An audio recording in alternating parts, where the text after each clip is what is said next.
Okay. So hi, I'm Kianna Williams, Hi, I am Nuha Abed. and we did ours on co-culture, culture, interpersonal relationships. What is a culture?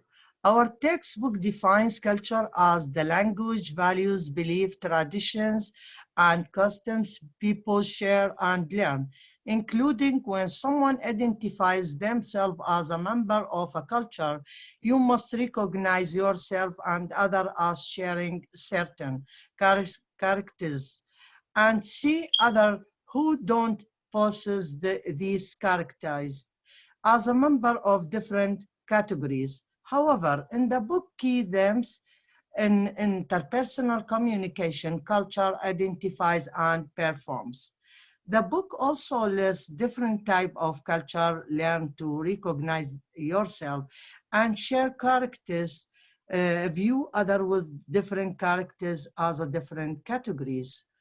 Uh, what is a co-culture? Our textbook defines co-culture as to describe the perception of membership in a group that is part of an encompassing culture. The book Key Themes in Interpersonal Communication Culture identifies and performs defines it as also being employed to refer to those groups that generate significantly different pa patterns of behavior. The book maintains a list of co-culture are age, race, ethnicity, sexual orientation, nationality, geographic region, physical disability, and religion activity. So culture can also affect our interpersonal relationships. So according to Anna Hill, the relationship between culture and communication is that it is an integral part of the culture in which it takes place.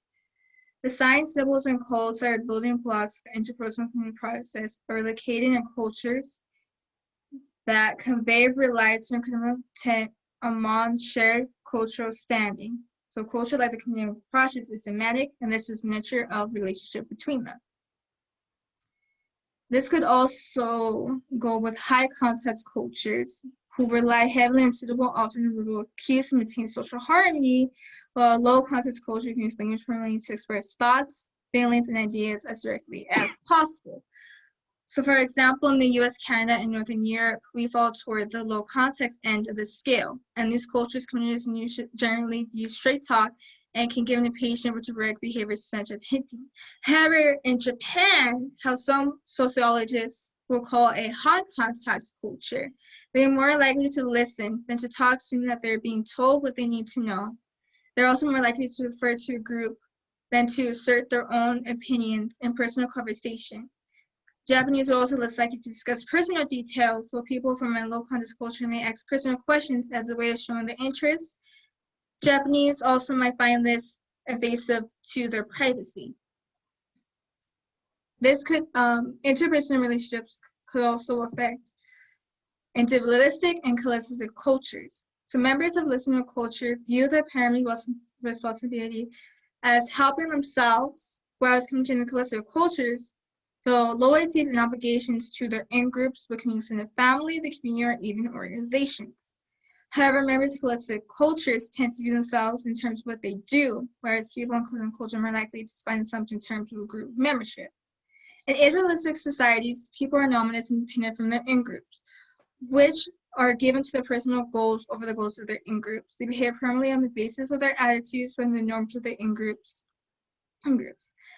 However, collective cultures are independent within the in-groups, and they give priority to the goals of their in-groups and to shape their behavior primarily on the basis of the in-group norms and behave in a common way.